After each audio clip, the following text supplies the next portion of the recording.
Bom dia, Lucas. Bom dia, professor. Então, você é o primeiro, está entrando agora o Kelso, vamos dar aquele tempinho inicial para a turma se consolidar, né? Bom dia, Kelso. Nós estamos agora com 2 alunos, vamos aguardar os demais. Ok. Bom dia, professor. Bom dia. Vamos aguardar um pouco aí a turma começar a ingressar. Tá bom, sem problema.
Bom dia, Gustavo. Nós estamos aguardando mais gente na sala de aula.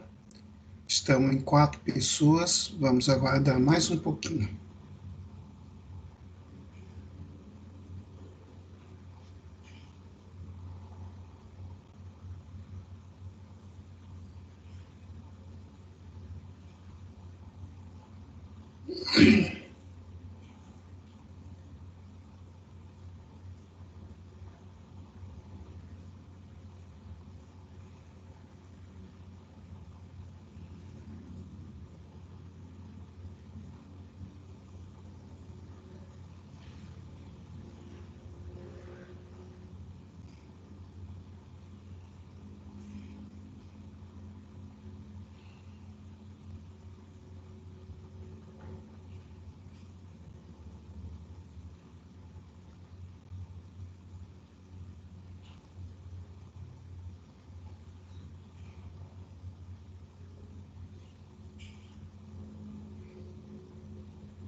Bom dia, Pedro. Nós estamos com 4 alunos. Vamos aguardar um número mínimo de 6 para a gente iniciar nossos trabalhos. Tá certo. Bom dia, professor. Vamos aguardar mais um pouquinho, Pedro. Ok.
Bom dia, Ariellen e Ana Maria. Vamos dar início à aula agora. Bom dia, professor. Nós estávamos aguardando um número mínimo que alcançamos agora com a entrada de vocês. Muito bem, pessoal, nós estamos com uma disciplina que, em condições normais, seria uma disciplina eminentemente prática, né? Eu procurei dar alguns blocos conceituais, falamos de materiais, falamos de ferramentas, falamos do dia a dia do processo construtivo da maquete, porém, nós agora, nessa etapa final, estamos tentando desenvolver, numa condição mínima possível, uma experiência prática, tá certo? Recordando, para isto, que nós pedimos um trabalho que alguns de vocês, inclusive, já entregaram. Por exemplo, a Ana Maria, eu me lembro bem que entregou, e outros também, que foi o desenvolvimento de um croquis, necessariamente à mão livre, da planta do local a que vocês estejam confinados. Ou poderia até ser de outro local, não vai importar muito, mas o importante é que a planta tenha um esboço à mão livre. O que eu quero com isso é desenvolver realmente essa capacidade da gente apreender o espaço e repassar o espaço para um papel à mão livre, procurando fazer as proporções sem necessidade de régua a priori, né? A ideia é que a gente tenha que a gente desenvolva uma capacidade de percepção visual e que a gente possa, com isso, trabalhar as relações de proporcionalidade, a profundidade e outros requisitos com essa experiência. O nosso segundo trabalho é um trabalho de perspectiva, tá? Bom, existe, como eu falei na aula passada, vários tipos de perspectivas, todas elas têm fundamentos geométricos e não são objeto de estudo direto dessa disciplina, uma vez que a gente esteja aqui mais voltado à questão da perspectiva de observação, tá? Para isso, a gente começou a fazer uns exercícios na aula passada, começamos a trabalhar a caixa de fósforo, depois fomos desconstruindo a caixa de fósforo, fomos acrescentando volumes na caixa de fósforo, fizemos exercício com linhas curvas, fizemos exercícios com linhas inclinadas, tá? Hoje, a gente vai dar continuidade a exercícios, né, que isso não há propriamente um conteúdo novo na aula de hoje, mas o que se pretende é aprofundar esses exercícios, tá? Eu tinha pedido, como enunciado para o segundo trabalho, que a gente fizesse uma perspectiva do ponto de vista do local, do bairro, da janela que vocês estejam. Mas hoje eu estou abstraindo um pouco isto e estou considerando que essa perspectiva pode ser de locais que a gente dispõe de fotografia, que a gente tem imagem de memória, pode ser uma perspectiva no centro da cidade, o Teatro 4 de Setembro, o Cine Rex, pode ser uma perspectiva de alguma outra edificação que seja marcante na cidade. Como também pode ser da rua de vocês, das casas próximas, etc. Tá? Mas esse exercício tem prazo de entrega só no dia 12 de junho, tá certo? Então, a gente ainda tem um certo tempo. A ideia é que até lá a gente vá desenvolvendo trabalhos parciais para a gente aguçar essa nossa capacidade de desenhar uma perspectivazinha à mão livre, né? Então, hoje, eu vou querer começar a trabalhar com perspectivas de casas convencionais. Vamos estabelecer casas de conjuntos habitacionais, quando é recém-entregue, aquelas casas, o pessoal diz na gíria que é como se fosse casa de pombo, né? Algo do gênero, mas enfim, a gente vai desenvolver um volume que a gente desenvolveu na aula passada, que é um volume de caixa de fósforo deitada, e vamos colocar o telhado. Vamos considerar que a casa tenha janela, porta e tenha um terracinho de entrada, tá certo?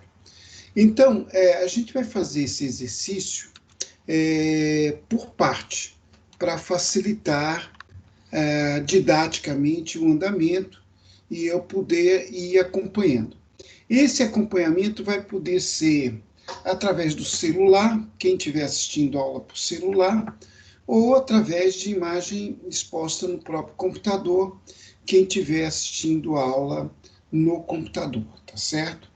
Então, inicialmente, esse é um desenho de memória, tá certo? Esse é um desenho de memória. Eu estou até lembrado aqui, na prova de habilitação para o meu vestibular na Faculdade de Arquitetura, existia, na época, aliás, ainda hoje, na faculdade é obrigatório, um teste de habilidade específica, né? Que demora um dia todo, esse teste. São quatro produtos, 4 questões. E ela vale muitos pontos na prova, né? E um dos testes, eu me lembro bem, era desenhar um tijolo de memória. Então, para desenhar um tijolo de memória, a gente tinha que ter um mínimo de visão de perspectiva, né?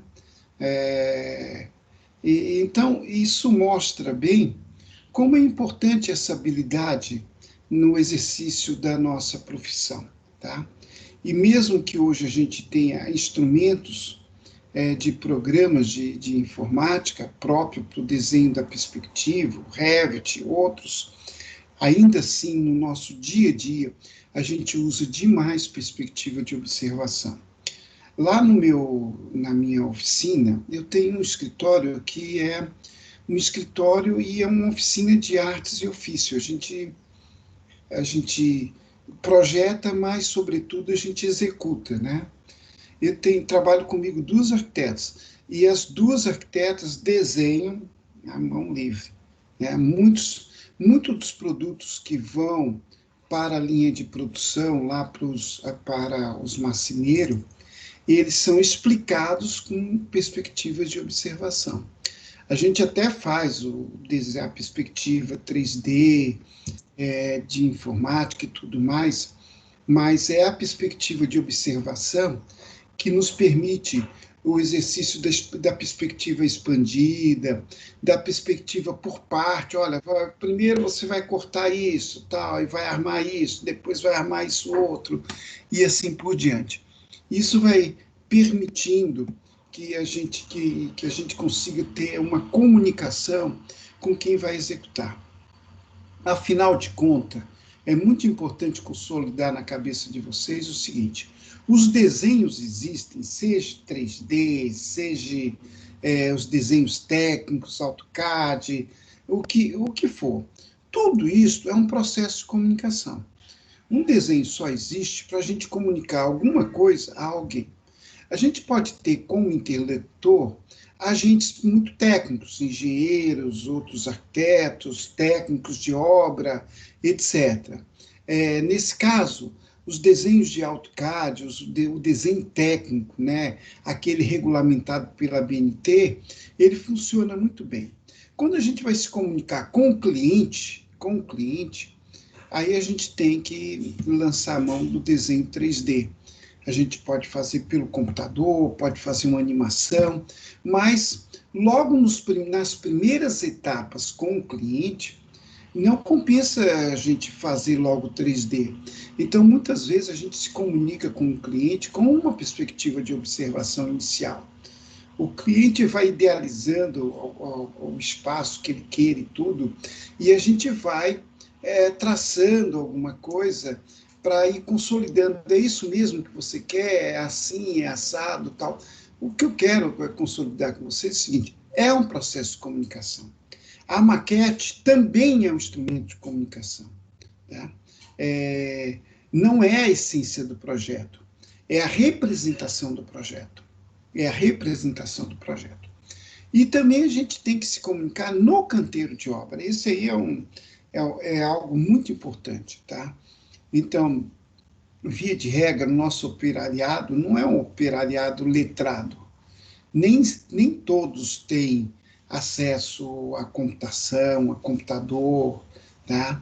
Então, ele, às vezes, consegue ler o desenho técnico, quando o operário é mais experiente, mais categorizado, ele consegue ler.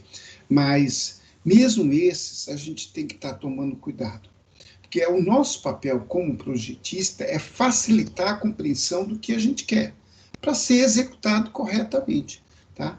E não está dando esporro no operário. Você não leu, está aqui o desenho e tal.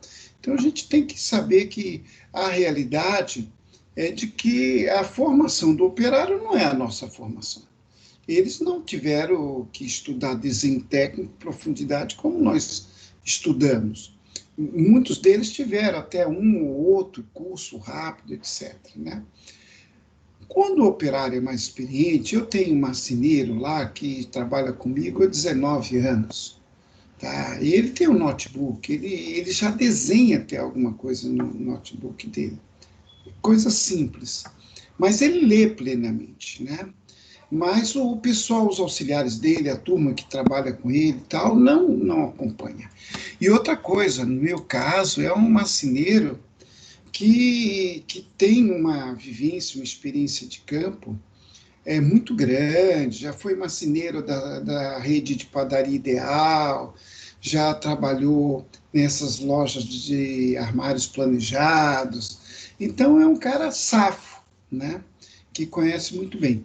Hoje, nós trabalhamos lá no escritório muito com marcenaria fina, marcenaria cenográfica, marcenaria que não segue padrão, né? Cada situação é uma situação totalmente própria, totalmente nova. Então, lá a gente trabalha com muita perspectiva de observação. Muita mesmo, tá? E às vezes a gente até improvisa alguma maquetezinha, coisa simples, para facilitar a comunicação com o nosso pessoal de execução.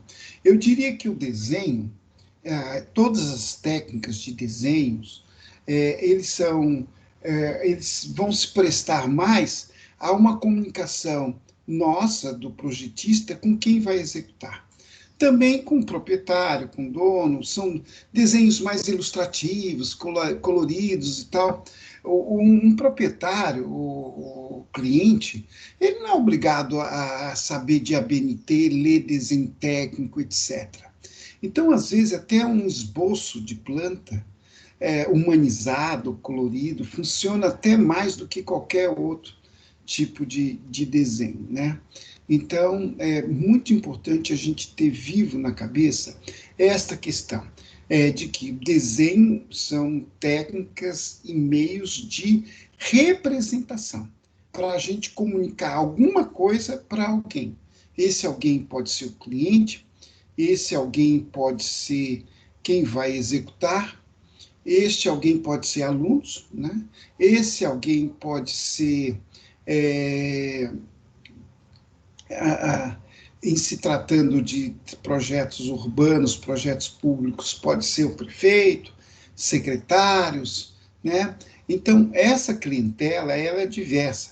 E, às vezes, ela não é uma pessoa, duas, às vezes é um coletivo, né? Então, é por isso que a gente procura desenvolver essas formas da gente se comunicar com a clientela. Eu até me lembro de ter falado em sala de aula e reforço aqui. Às vezes a gente tem cliente que tem doutorado, PhD em alguma área, aí, na área médica, na área de física, o que seja. Mas não necessariamente esse cliente tem percepção espacial como nós temos. Então, às vezes, até o cliente letrado, ele tem dificuldade de percepção espacial. Aí, às vezes, a gente tem que ser didático, fazer uma perspectivazinha, tal, trabalhar direitinho para que ele compreenda.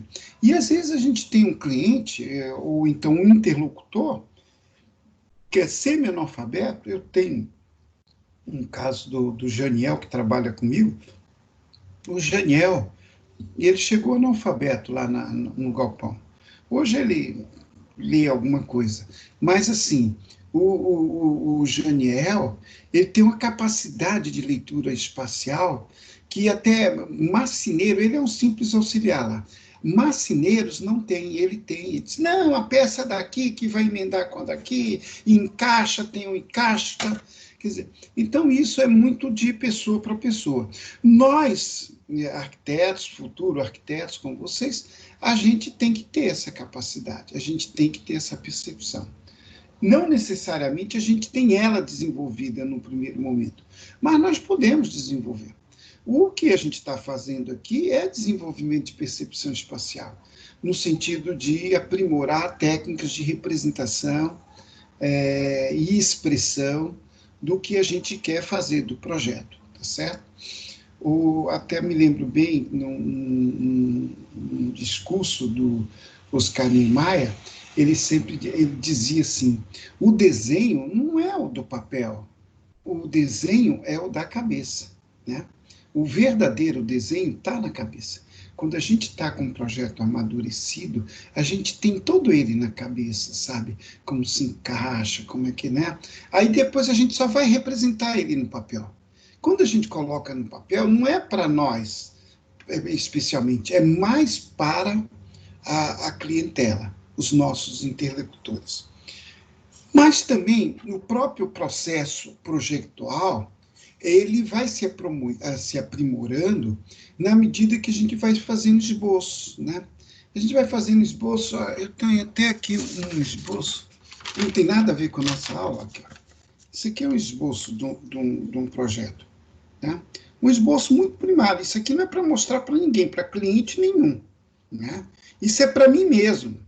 Eu faço, aí depois faço outro, vou modificando, vou aprimorando. Tá.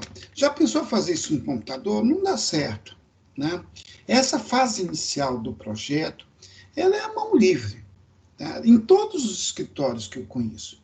Tem gente que consegue fazer no computador, mas por que a gente não recomenda no computador essa fase inicial do esboço? Né? Essa fase inicial do ato projetual, que é a essência do nosso métier, do nosso trabalho e tal. Eu não recomendo porque o computador é quadrado.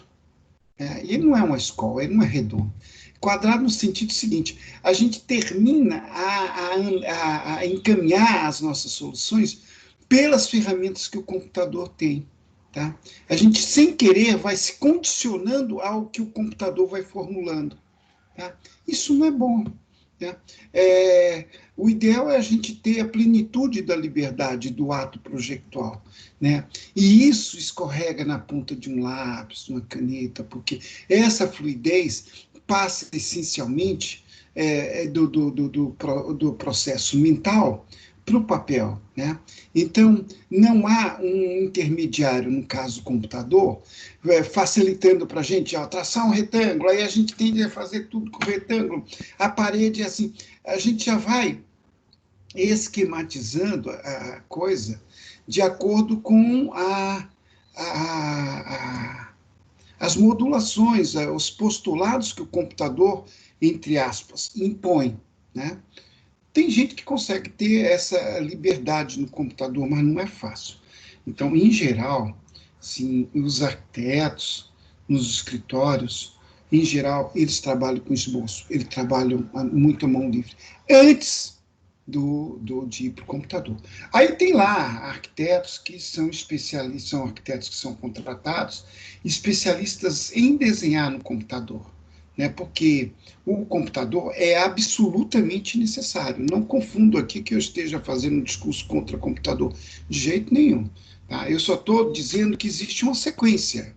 o processo criativo, desenvolvimento projetual, eles seguem uma sequência.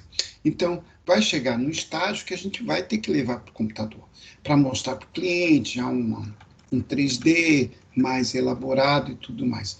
Esse esboço que, por acaso, estava aqui na frente, tá? É de um cenário para um shopping, tá? Ele aqui ele já está mais adiantado que isso, tá? E a gente faz esboço 3 de perspectiva também, né?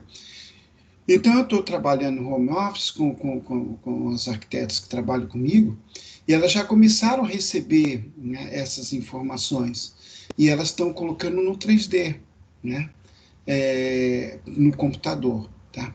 Mas, mesmo assim, eu sempre fiz questão do pessoal que trabalha comigo ter a destreza de fazer os esboços manualmente, tá? Desenvolver desenho, desenvolver plástica. Pessoal, isso faz toda a diferença, né? Inclusive, eu lembro bem que no começo do curso, ainda em sala de aula, antes do tal do corona, eu até falei, olha, procure se matricular em cursos de artes plásticas, de desenho, a mão livre. Existe na cidade algumas pessoas que fazem. Até perguntaram se eu recomendava alguém. Tem o Moisés Rego, né, que eu recomendei, que é um artista plástico, que tem mestrado em patrimônio cultural e tal. Ele era o coordenador de artes do Diocesano, ele já saiu do Diocesano. Então, ele tem uma escola de arte, é muito interessante o trabalho dele. Tem outros, tem o Ribamar, que já deu aula, inclusive, na Camilo Filho, né? Tem a Gina Castelo Branco, que é até minha prima, mais distante, e que mora aqui perto da onde eu estou. Ela organiza alguns cursos lá na Montmartre, que é a galeria dela, né? Tem outras pessoas, né? Depois, em particular, quem quiser algum aconselhamento, mas é muito importante isso. Tá? Eu garanto para vocês, assim, pela minha vivência, experiência, faz uma diferença muito grande, tá? Eu tive a oportunidade de frequentar o curso que eu já falei para vocês, no caso a USP. Lá eles têm muitas disciplinas nesta área, muitas, tá? Muitas. É uma questão, eles fazem questão disso, absoluto. E essas disciplinas nunca diminuíram pela chegada do computador, acrescentaram outras disciplinas lá da área de informática, mais gravura, né? Fotografia 1, 2, 3, pintura a óleo, né? Artes plásticas, escultura, tudo isso faz parte do currículo obrigatório da formação em arquitetura. E algumas dessas disciplinas são disciplinas que reprovam muito, né? Então, é comum alguma dessas disciplinas o aluno passar uma vez, 2 vezes, 3 vezes. São disciplinas que a gente chamava lá pela gíria, na época, de cabeludas, né? Não era só o cálculo, não. Então, a arte também era um segmento cabeludo do curso, né? E isso é muito importante. Bom, esse blá blá blá inicial é de motivação e de fazer com que vocês se situem no que a gente está fazendo, né? Dessa prática que a gente está fazendo, tá? Então, vamos lá. Nós vamos agora, eu vou pedir que vocês peguem papel, tá? Vocês vão fazer um primeiro desenho. Ao contrário da vez passada, que eu desenhava aqui, mostrava para vocês, vocês desenhavam aí, hoje a gente vai começar sem eu ser indutor do processo. Vocês vão já começar. Inicialmente, eu quero que vocês façam meramente um cubo em formato retangular, como se fosse uma casa de conjunto habitacional. Vocês não vão incluir agora nessa primeira fase, não vão incluir o teto, nem janela, nem terraço, nem porta, nem nada. Vocês vão fazer o cubo geral, tá? Geralmente a casa é mais estreita na frente, não é isto? E tem uma profundidade maior, tá? A altura, geralmente na proporção, é a menor dimensão, tá? Então, a altura tem uma dimensão menor, e depois é como se fosse um tijolo deitado, É como se fosse um tijolo deitado. Vocês vão fazer esse desenho. Eu vou fazer um exame crítico de todos os esboços aqui, né, que vocês me mostrarem por celular ou pelo computador. Eu acredito que na aula passada eu fui muito condescendente com o traço, né? Muitas vezes as fugas não estavam bem determinadas, tá? Havia um paralelismo exato nas linhas de fuga, não pode existir um paralelismo exato, tá? Sempre o plano de frente, ele é maior do que o plano de fundo, né? Ainda que essa diferença seja pequena, sutil, tá? Mas ele tem que ser maior, tá? Então, eu tenho, para cada plano, num cubo desse, eu vou ter quantos planos, pessoal? Eu vou ter 6 planos, tá? Um frontal, que vai ter um rebatimento no fundo, um lateral, que vai ter um plano mais na frente, exterior, e um plano lateral lá no fundo, e um de topo, que corresponde à parte de cima, que vai ter um em cima e o outro lá embaixo. Tá? Essas dualidades, que tem que serem representadas assim. O da frente tem que sempre ser um pouco maior do que o de fundo, tá certo? Então, eu acredito que nesse primeiro passo, aparentemente simples, a maioria de vocês vai ter que refazer. Ouço só, que eu vou agora começar a estar atento se vocês estão realmente trabalhando com as fugas, nos 3 eixos, no eixo do X, do Y e do Z, tá certo? Então, mãos à obra. 5 minutinhos para fazer esse cubo, que represente a parte de baixo de uma casa de conjunto habitacional.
Quem for acabando e quiser já mandar pelo celular, eu já estou aqui na espera, viu?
Professor, bom dia. Só quer Bom saber, dia. você quer como esse desenho? Fiquei em dúvida aqui. Eu quero que vocês tracem um cubo, tá? Representando a parte de baixo de uma casa popular. Eu vou pegar um papel aqui para fazer rapidinho.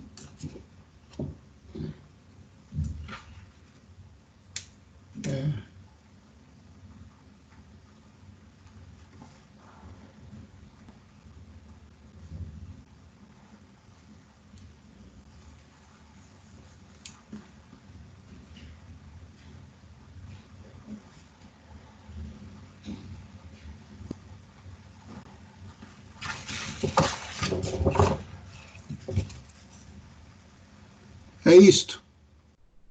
Tá certo?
Professor, posso entrar pelo computador aqui para poder tirar a foto?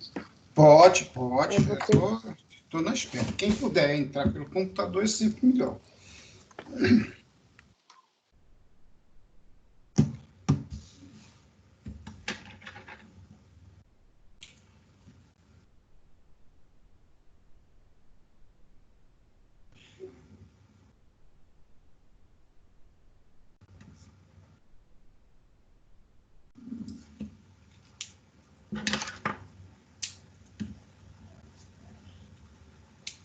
Terminei o meu aqui. Pode mandar pelo no grupo do WhatsApp ou então colocar no computador. Tá aqui.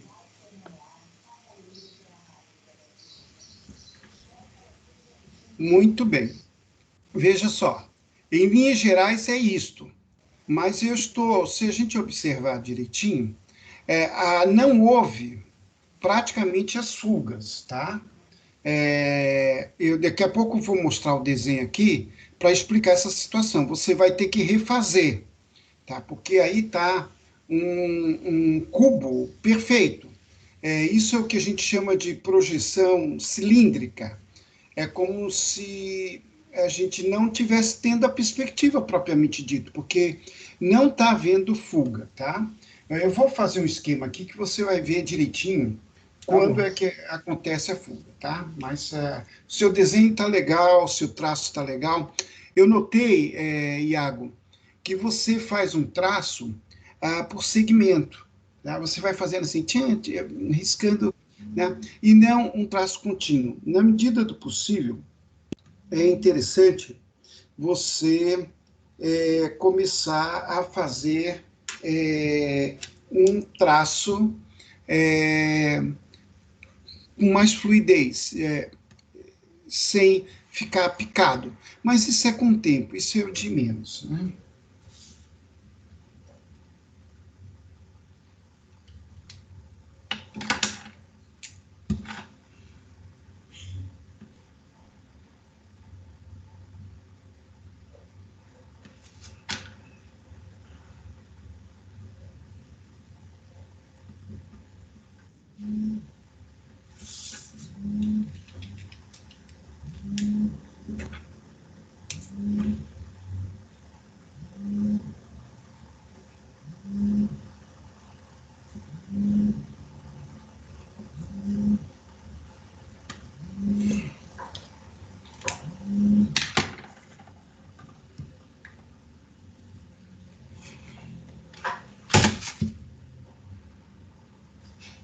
Oi, Cláudio.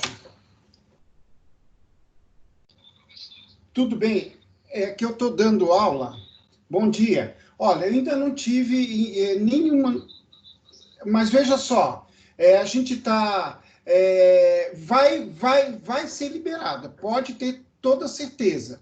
Coincidiu, eu te expliquei da última vez, tá? A questão do seu João, que faleceu, ele é o financiador, aí complicou, mas vai dar certo, porque a família já concordou de que vai casar o dinheiro, mas está no processo, tá? Tudo, tá bom? Um abraço. Um grande abraço.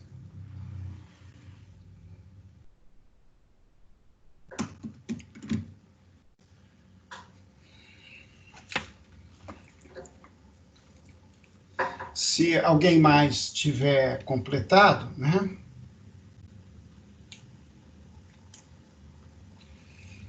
Eu vou mostrar aqui, ó.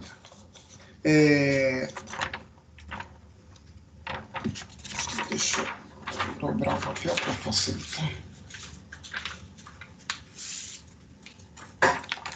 Ó, Iago, tá dando para ver? Dá sim. Tá. Então você veja que o primeiro plano é o azul, o segundo plano é o vermelho, tá? Na vista da frente. Então o azul é maior que o vermelho. Deu para perceber? Essas linhas laterais que estão tracejadas, elas vão se encontrar num ponto de fuga, lá em algum lugar. Então, é necessário que seja, porque se o azul for exatamente igual ao vermelho, eu não tenho uma perspectiva, eu tenho o que a gente chama de projeção cilíndrica, ou projeção perspectiva exata, tá certo? Deu para compreender? Isso funciona também. Isso funciona também em relação aos outros planos, porque eu tenho mais 3 planos, né? Eu vou mostrar aqui.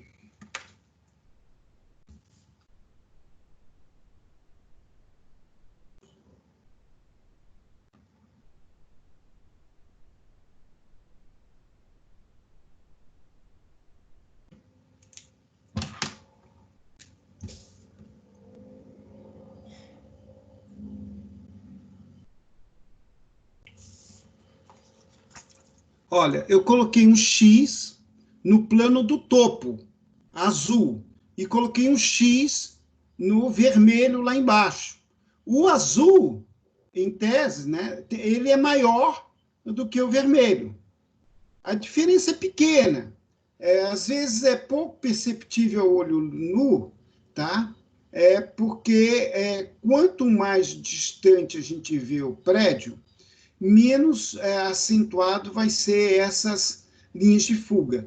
Quando a gente chega bem pertinho do prédio, as linhas de fuga ficam mais acentuadas. É o caso daquela catedral que alguém mostrou na aula passada, porque eu via muito de pertinho, as fugas eram mais acentuadas, tá certo? E eu ainda tenho um outro plano aí, que é o lateral, que também a lateral externa, ela tem que ter uma área um pouco maior do que a lateral interna lá do outro lado, tá bom? Quem tiver desenho pronto, pode vir me mandando.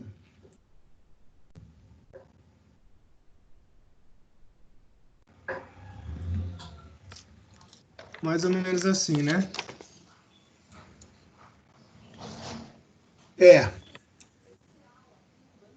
O, deixa eu ver.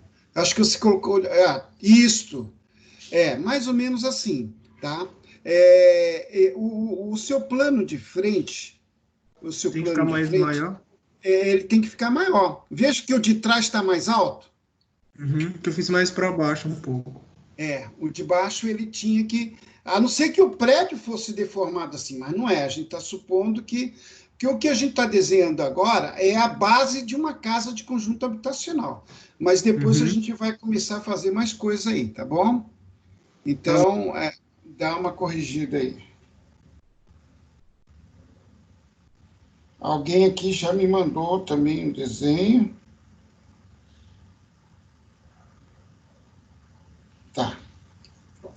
Esse aqui, eu não sei de quem que é, eu acho que é do Ramon, é? É. Sim, é o meu. Tá, então, a mesma observação que eu fiz para o Iago. Tá vendo que o seu plano de frente, ele está mais baixo. O plano de frente, o plano frontal, ele está mais baixo do que o lado fundo. Tá vendo que o do fundo está mais alto? Concorda comigo?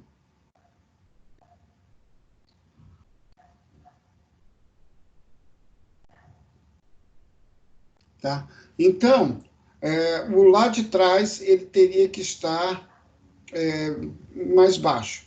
Agora, em linha geral, é isso mesmo que você desenhou. Em linha geral, é isso mesmo que você desenhou, tá certo? É. Cada um vai estar colocando o observador numa posição. Aqui no caso do Ramon, o observador está meio que no alto, como se estivesse numa árvore, né? Ou então estivesse num prédio de frente. Então a casa está sendo vista mais de cima para baixo, tá? Já a perspectiva do Iago, o observador está um pouco mais baixo, talvez já esteja até no chão.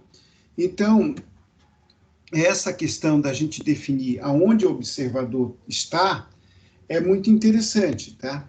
Porque a gente pode ter visões diferentes.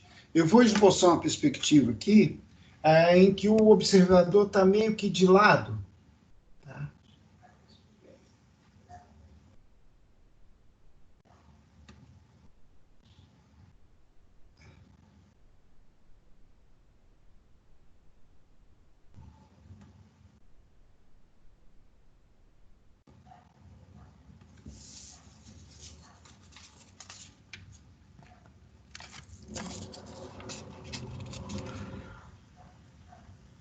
Não, é o de baixo. Deu para ver? Tá? Eu estou bem perto da casa, tá? E o observador já está meio que de lado. Eu vou fazer um outro desenho, observador de helicóptero.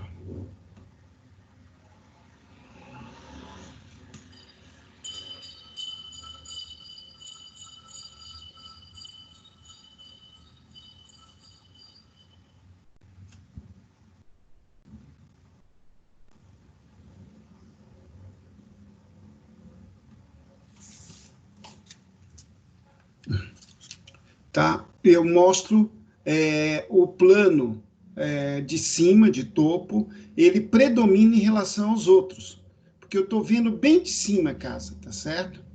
Bem de cima. Vamos agora avançar, então, nosso exercício. Deixa eu ver se mais alguém mandou algum desenho. O professor, esse que o senhor fez é com 2 pontos de fuga, né? Como se fosse uma vista de esquina a esquina, como se fosse bem no meio. Isso, com 2 pontos de fuga, com certeza, Ramon. Tá. Aqui, a Ana Maria. Ana Maria, o seu desenho ficou muito bom, tá?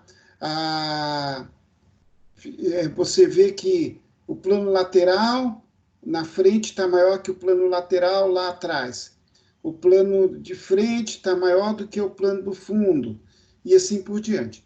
Então, o seu desenho já chegou mais ou menos aonde a gente quer, tá? Eu queria lembrar que eu vou colocar aqui letras para a gente identificar o paralelismo. Eu observei aqui no desenho da Ana que ela não seguiu o paralelismo em algumas situações. Eu vou explicar. Isso aqui.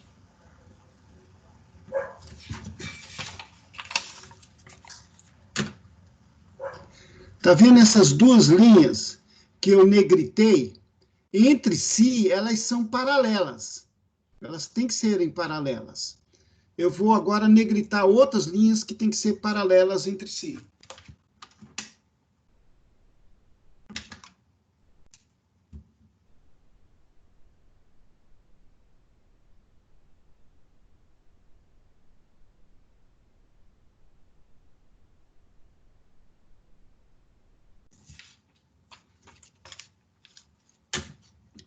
As vermelhas, tá vendo? Elas são paralelas entre si, tá? Isso é um pequeno detalhe, mas que é importante. Se a gente observar aqui o desenho da Ana, a gente vai ver que há uma perca de paralelismo nesse sentido. Lá atrás, a linha está levemente inclinada. Ela deveria estar perpendicular, certo? Mas é um pequeno detalhe. Tá? Muito bem. Deixa eu ver se tem mais algum desenho. Chegou do Kelso.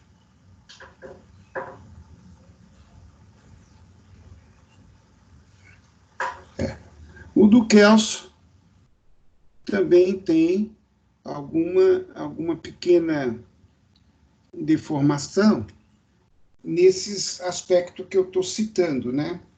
Da gente ter os planos que a gente vê na frente, eles serem maiores do que os planos que a gente está vendo lá atrás. Isso é necessário para que a gente tenha a profundidade, a visão de perspectiva. Chegou mais um desenho aqui, chegou o do Ramon. Ó, Ramon, muito legal, tá? O seu desenho aqui tá muito bom. Tá? Foi o melhor desenho que eu recebi até agora. Tá muito bom, tá? Você está representando direitinho as fugas, tá? A Arielle é a observação geral que eu tenho feito, tá? Há uma pequena deformação. Você veja, deixa eu pegar aqui o exemplo da Arielle, ele pode ser didático, né? Deixa eu ver se eu consigo aqui mostrar.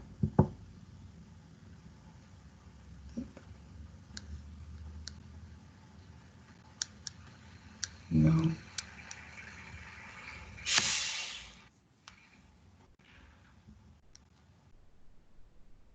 Ó, essa linha aqui, ó, ela tem que ser paralela a essa linha aqui, ó. Tá? Lá atrás, a linha de trás tem que ser paralela. E ela está torta. é só uma questão de dar ajeitada. Muito bem. Agora, nós vamos aperfeiçoar a nossa casa, tá? Vamos colocar um telhado, casinha de pombo, né? Vamos colocar um telhado, tá? Algo do gênero, assim. Eu vou desenhar aqui inicialmente.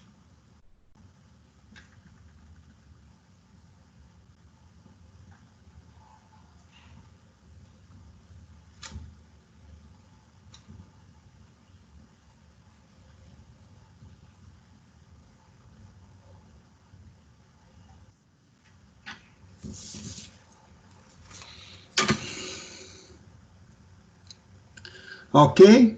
Estão vendo aí? Eu coloquei o telhado, a parede lateral e a parede frontal. Vocês vão fazer isto agora. Eu vou só salientar aqui o plano de frente e o plano do fundo, para mostrar a vocês que o da frente está maior do que o do fundo, que é o que eu estou querendo que vocês tomem cuidado.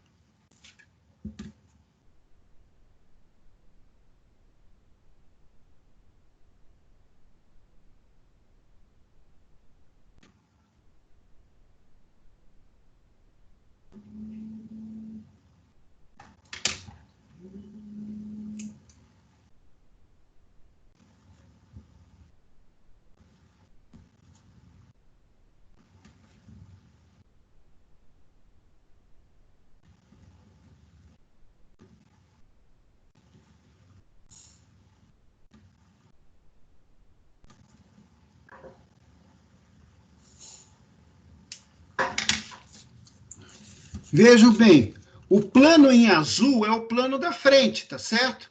Tá vendo que ele é maior do que o plano lá de trás, o em vermelho? Tá? E isso acontece também em relação à parede lateral. Então, chegando mais perto aqui, tá? Então, agora nós vamos fazer o esboço da casa, esse grande volume aí, tá certo? Faça um desenho igualzinho que eu fiz aqui e dê uma achurada no plano da frente e no plano de trás, tá certo? No final da aula de hoje, eu quero que vocês estejam com a casa pronta. Uma casa de conjunto, uma casa simples. Essa casa vai ter terraço, vai ter porta, vai ter janela. Então, é preciso que a gente vá coordenando o desenho aí para...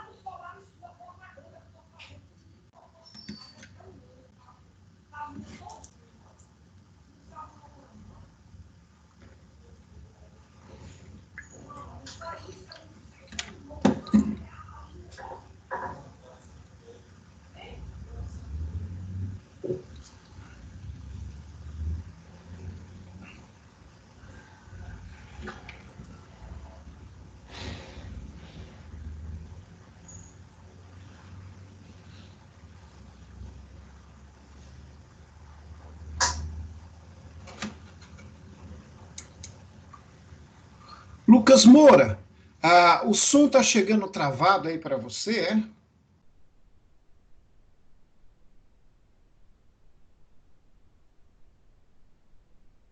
Pode ser um problema de internet, porque aparentemente...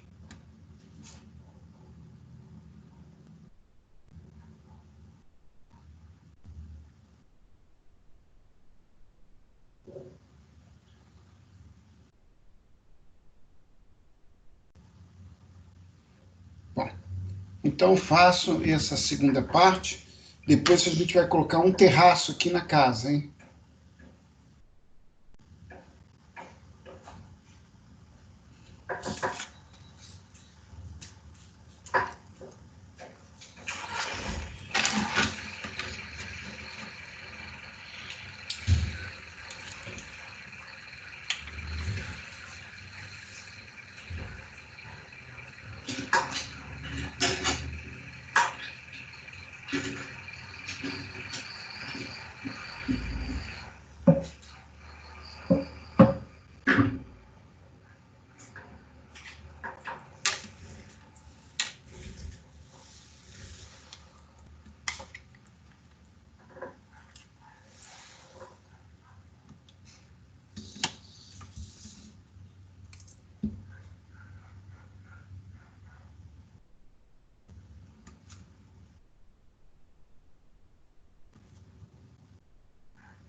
Como é que estamos? Quem tiver terminado já pode postar aqui pelo celular ou mostrar na tela do computador.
Bom, o Gustavo aqui já mandou o primeiro desenho. Gustavo, em linhas gerais está ok, tá? Vai faltar aperfeiçoar o que eu estou falando aqui. Esse canto da parede da frente, ele tem que ser paralelo ao canto da parede lá do fundo, tá vendo? Ó? E ele não está exatamente paralelo. E você depois poderia fazer essa correção nesse desenho mesmo, sabe? Dá para fazer essa correção.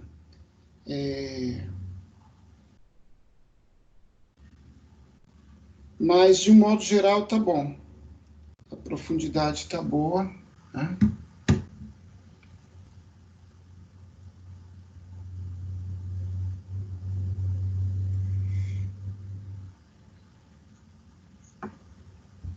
Bom, o Pedro desenho ficou legal e tal. Essas linhas de canto, eu insisto, elas estão levemente inclinadas. Quer dizer, alguém podia dizer, mas a minha casa tem essa linha inclinada, mas não é o caso aqui, né? Esses cantos estão retos. Então, eles estão, assim, no seu desenho, é como se a parede estivesse levemente inclinada. Ela teria que ficar paralelo, essa linha, paralelo à margem do papel.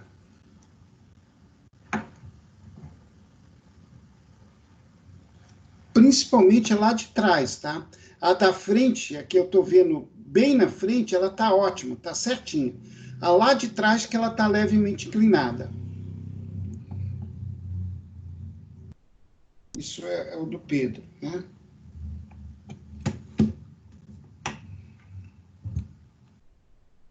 Bom, quem acabar depois vai mandando, eu vou adiantar agora a próxima etapa.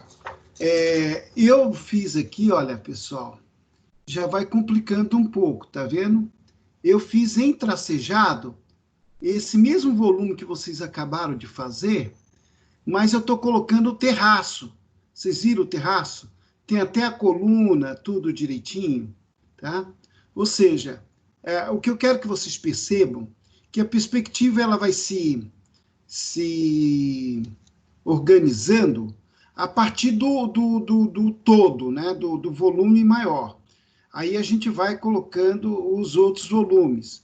No caso, eu coloquei o terraço. Daqui a pouco eu vou colocar portas e janelas, tá certo? Então, vendo bem esse tracejado, e eu coloquei tudo no tracejado para facilitar para vocês como é que eu organizei o traço de todas essas peças. Agora eu vou colocar essa casa toda em vermelho, somente as linhas que interessam, tá? Observem bem, tá? Observou bem. Então, agora eu vou colocar ela com o terraço toda em vermelho.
Vocês viram agora o terraço?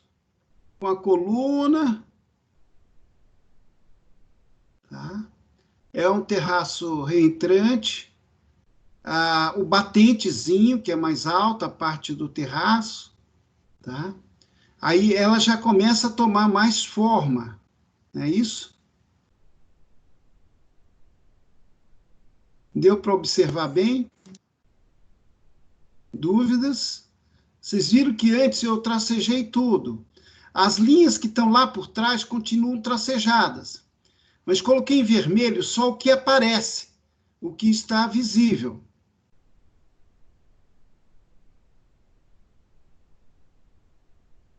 Aqui o terraço em detalhes, a coluna. Vou afastar um pouco mais. Muito bem. Agora, vamos fazer... Professor, terminei o outro. Pode mandar o outro. Esse aqui eu já estou adiantando, mas deixa eu ver o outro. Diga lá, Iago. Muito bem. Iago, agora eu não tenho nenhuma observação a fazer no seu desenho. Ele está certinho, viu? Legal. Ou seja, a casa está aparecendo com a noção de perspectiva, né? Está tendo profundidade, tá certo? Você viu que o plano da frente ele está maior que o lá de trás, o plano lateral externo está maior que o outro plano, e assim por diante. Aí a gente vai dando uma visão mais real do que a gente vê na prática. Vamos partir agora para esse desenho que eu acabei de mostrar. Eu quero que todos agora façam com um terraço. Todos façam com o terraço. Eu não vou avançar portas e janelas. Eu vou colocar portas e janela hoje. Eu vou colocar. E vou pedir como tarefa de casa que vocês façam isso para me mostrarem no início da próxima aula. Fazer a casinha completa, sem maiores detalhes. Eu não vou colocar decoração na casa, luz, nada. Eu vou colocar só o básico, o terraço, as janelas e as portas. Mas, inicialmente, tentem esboçar o volume da casa com o terraço. Ok? Eu estou mostrando aqui. Se alguém tiver com o celular, pode até tirar um print, né, para ficar com essa imagem e servir como referência.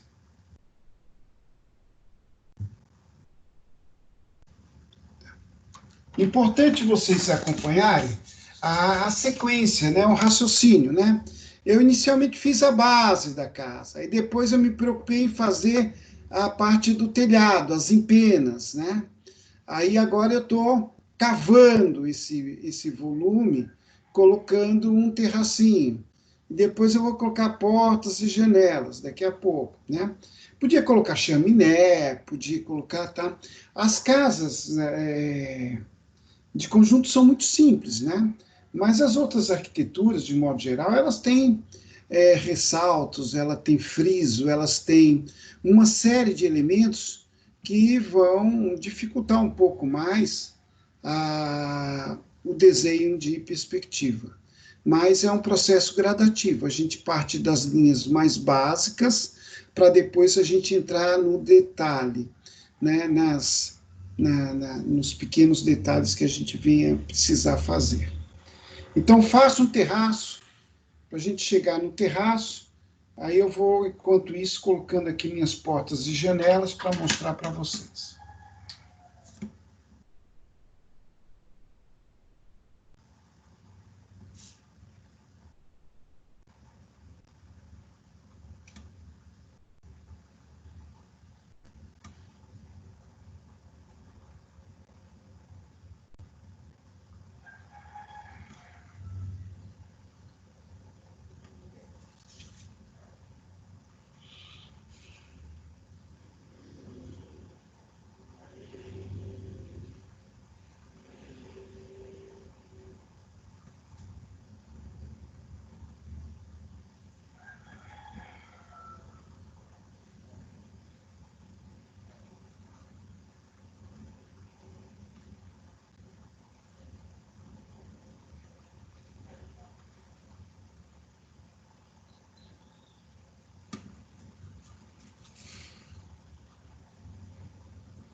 Eu recebi aqui do Ramon, né? O Ramon fez uma vista de vários ângulos, inclusive uma vista de cima da casa mesmo, né? Mostrando o telhado, tá bom o seu desenho. Lucas Moura, o desenho tá legal, tá? Tem uma linhazinha do canto à direita que tá um pouco inclinada. Esse é o do Lucas. A linhazinha lá do canto, do lado direito, ela está um pouquinho mais inclinada. Ela tinha que ser paralela à linha do canto da frente, tá certo? Ok. Mas no mais o seu desenho tá legal, a proporção tá legal, tá? E aqui eu já recebi o do Ramon com o terraço aí, ó. Chique, hein? Apenas que o seu terraço, diferente do meu, ele vai até a linha de telhado. Eu parei antes, que eu coloquei uma vigazinha, tá? Mas isso é um detalhe. O seu desenho tá correto, tá bom? Deixa eu ver se tem mais alguém aqui.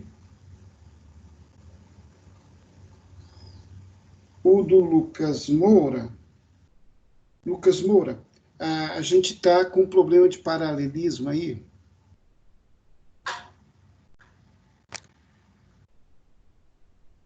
Tá vendo?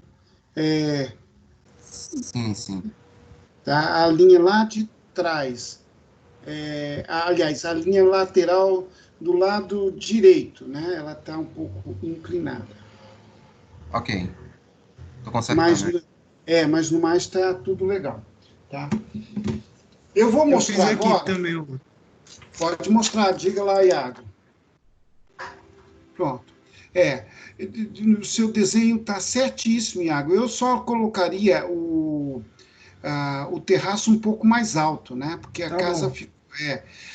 Porque, na verdade, o seu desenho inicial, o volume externo, você colocou uma altura de parede muito alta. Ela teria que ser um pouco mais baixa para ser mais ou menos proporcional com a visão de realidade. Mas, geometricamente, seu desenho está super legal.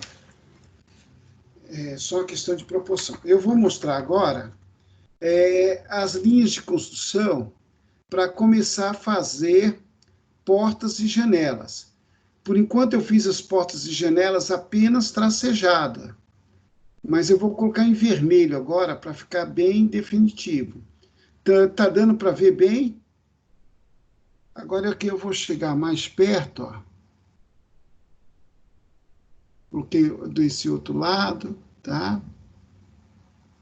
O desenho é mão livre, claro que ele não tem um rigor linear, né? Eu vou agora desenhar em vermelho essas portas e janelas. Aí nós vamos encerrar por hoje.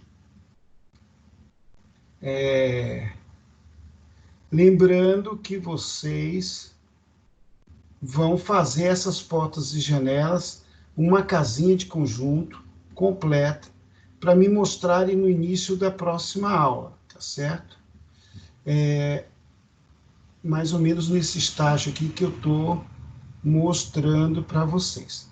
Na próxima aula, a gente vai desenhar o Teatro 4 de Setembro aqui. Eu vou começar a complicar um pouco. Eu vou desenhar o Teatro 4 de Setembro, tá certo? Inclusive com os 2 andares, né, com os arcos de ogiva, as janelas lá tem arcos de ogivas.